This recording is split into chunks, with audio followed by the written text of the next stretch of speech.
ನಿಮ್ಮ ಆತ್ಮಗಳನ್ನು ದೇವರ ಮಕ್ಕಳಾಗುವಂತೆ ವಾಕ್ಯದಲ್ಲಿ ಬಲಪಡಿಸುವ ಅನುದಿನದ ಧ್ಯಾನ ಆಗಸ್ಟ್ 7. ಎಲೆನ್ ಜಿ ವೈಟ್ ರವರ sons and daughters of god ಎಂಬ ಪುಸ್ತಕದ 220ನೇ ಪುಟ. ಶೀರ್ಷಿಕೆ ಕ್ರಿಸ್ತನ ರಕ್ತದ ಮೂಲಕ ಸಮಾಧಾನ. ಈ ದಿನದ ಸತ್ಯವೇದದ ವಾಕ್ಯ: ಇಷ್ಟು ಮಾತ್ರವೇ ಅಲ್ಲದೆ ನಾವು ನಮ್ಮ ಕರ್ತನಾದ ಯೇಸು ಕ್ರಿಸ್ತನ ಮೂಲಕ ಸಮಾಧಾನ ಸ್ಥಿತಿ ಹೊಂದಿದವರಾಗಿ ಆತನ ಮುಖಾಂತರ ದೇವರಲ್ಲಿ ಹರ್ಷಗೊಳ್ಳುತ್ತೇವೆ. ರೋಮಾಪುರದವರಿಗೆ 5ನೇ ಅಧ್ಯಾಯ 11ನೇ ವಚನ. ನಮಗಾಗಿ ರಕ್ತವನ್ನು ಚೆಲ್ಲಿದ ದೇವರಿಗೆ ಸ್ತೋತ್ರ. ಆತನನ್ನು ಅಂಗೀಕರಿಸುವ ಪ್ರತಿಯೊಂದು ಆತ್ಮದ ಪರವಾಗಿ ಮಧ್ಯಸ್ಥಿಕೆ ಮಾಡಲು ಮತ್ತು ಅವರಿಗಾಗಿ ಜೀವವನ್ನು ಮನವಿ ಮಾಡಲು ಆತನು ಜೀವಿಸಿದ್ದಾನೆ.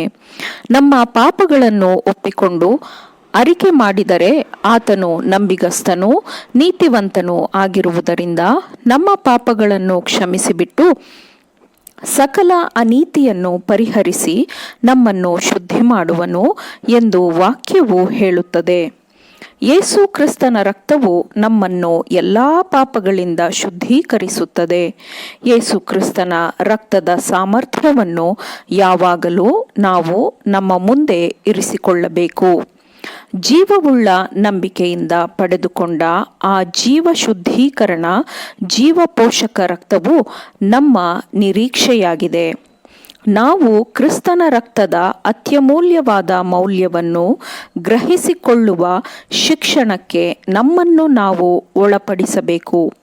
ಏಕೆಂದರೆ ನಂಬಿಕೆಯಿಂದ ಕ್ರಿಸ್ತನ ರಕ್ತದ ಸದ್ಗುಣವನ್ನು ನಾವು ಪರಿಗಣಿಸುವಾಗ ಮತ್ತು ಆತ್ಮಸಾಕ್ಷಿಯನ್ನು ಶುದ್ಧವಾಗಿ ಇಟ್ಟುಕೊಂಡು ದೇವರೊಂದಿಗೆ ಸಮಾಧಾನಕರ ಸಂಪರ್ಕವನ್ನು ಇಟ್ಟುಕೊಳ್ಳುವುದರಿಂದ ಮಾತ್ರ ಅದು, ಅಂದರೆ ರಕ್ತವು, ನಮಗಾಗಿ ಮಾತನಾಡುತ್ತದೆ. ಕ್ಷಮಿಸುವ ರಕ್ತವಾಗಿ ಇದು ಪ್ರಕಟಗೊಂಡಿದೆ, ತೋರಿಸಲ್ಪಟ್ಟಿದೆ.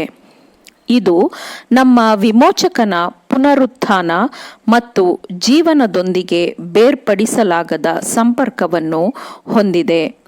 ದೇವರ ಜೀವಜಲದ ನದಿ ಮತ್ತು ದೇವರ ಮತ್ತು ಯಜ್ಞದ ಕುರಿಯಾದಾತನ ಸಿಂಹಾಸನದಿಂದ ಹೊರಡುವ ನಿತ್ಯ ತೊರೆಯ ಮೂಲಕ ಇದನ್ನು ವಿವರಿಸಲಾಗಿದೆ. ಯಾಜಕಕಾಂಡ 14ನೇ ಅಧ್ಯಾಯ 4ನೇ ವಚನದಿಂದ 8ನೇ ವಚನದಲ್ಲಿ ಹೇಳಿರುವ ಹಾಗೆ, ವಧಿಸಿದ ಹಕ್ಕಿಯ ರಕ್ತದಲ್ಲಿ ಜೀವಂತ ಪಕ್ಷಿಯನ್ನು ಅದ್ದಿ ಕುಷ್ಠರೋಗಿಯ ಶುದ್ಧೀಕರಣದ ನಂತರ ಆ ಪಕ್ಷಿಯನ್ನು ಸಂತೋಷದಾಯಕ ಜೀವನಕ್ಕೆ ಅಡವಿಗೆ ಬಿಟ್ಟು ಬಿಡುವುದು ಎಂಬ ಅದ್ಭುತವಾದ ಸಂಕೇತವು ನಮಗೆ ಸಮಾಧಾನದ ಪ್ರಾಯಶ್ಚಿತ್ತದ ಸಂಕೇತವಾಗಿದೆ. ಈ ಸಂಕೇತದಲ್ಲಿ ಸಾವು ಮತ್ತು ಜೀವನ ಎರಡೂ ಬೆಸೆದುಕೊಂಡಿದೆ. ಸತ್ಯವನ್ನು, ಗುಪ್ತ ನಿಧಿಯನ್ನು ಹುಡುಕುವವನಿಗೆ ಅದು ಕ್ಷಮಿಸುವ ರಕ್ತದ ಜತೆಗಿನ ನಮ್ಮ ವಿಮೋಚಕನ ಪುನರುತ್ಥಾನ ಮತ್ತು ಜೀವನದ ಒಂದುಗೂಡುವಿಕೆಯನ್ನು ತೋರಿಸುತ್ತದೆ. ಜೀವವುಳ್ಳ ಸೆಲೆ ನೀರಿನ ಮೇಲೆ ಪಕ್ಷಿಯು ವಧಿಸಲ್ಪಡಬೇಕಿತ್ತು. ಆ ಜೀವವುಳ್ಳ ನೀರು ನಿರಂತರವಾಗಿ ಹರಿಯುವ, ನಿರಂತರವಾಗಿ ಶುದ್ಧ ಮಾಡಲು ಶಕ್ತವಿರುವ ಯೇಸು ಕ್ರಿಸ್ತನ ರಕ್ತವನ್ನು ಸೂಚಿಸುತ್ತದೆ. ಅದು ಜಗದುತ್ಪತ್ತಿಗೆ ಮೊದಲೇ ಕೊಯ್ಯಲ್ಪಟ್ಟ ಕುರಿಯಾದಾತನ ರಕ್ತವನ್ನು ಸೂಚಿಸುತ್ತದೆ. ನಾವು ಕ್ರಿಸ್ತನ ಪ್ರಾಯಶ್ಚಿತ್ತದ ರಕ್ತಕ್ಕೆ ಉಚಿತವಾದ ಪ್ರವೇಶವನ್ನು ಹೊಂದಿರಬೇಕು. ಇದನ್ನು ಪಾಪದಿಂದ ತುಂಬಿದ ಮನುಷ್ಯನಿಗೆ ನೀಡಲಾದ ಅತ್ಯಮೂಲ್ಯವಾದ ಅನುಗ್ರಹ, ಅತ್ಯಮೂಲ್ಯವಾದ ಆಶೀರ್ವಾದ ಎಂದು ಪರಿಗಣಿಸಬೇಕು. ಈ ಜೀವ ತೊರೆಯು ಎಷ್ಟು ಅಗಲ, ಎಷ್ಟು ಆಳ, ಎಷ್ಟು ನಿರಂತರವಲ್ಲವೇ!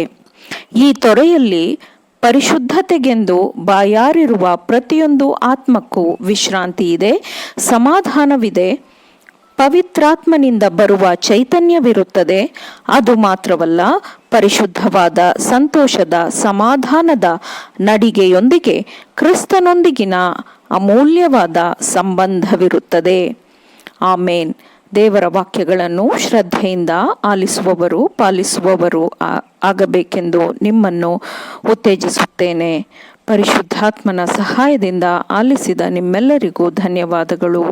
ಮತ್ತೆ ದೈನಂದಿನ ಧ್ಯಾನಕ್ಕಾಗಿ ನಾಳೆ ಸಂಧಿಸೋಣ.